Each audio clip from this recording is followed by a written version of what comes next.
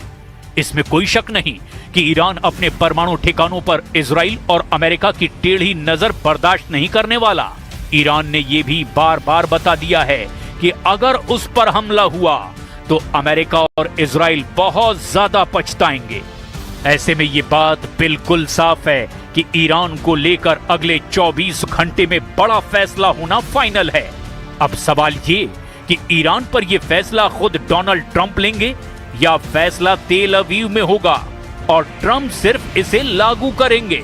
अगले 24 घंटे ना सिर्फ पश्चिम एशिया बल्कि पूरी दुनिया के लिए बहुत अहम होने जा रहे हैं।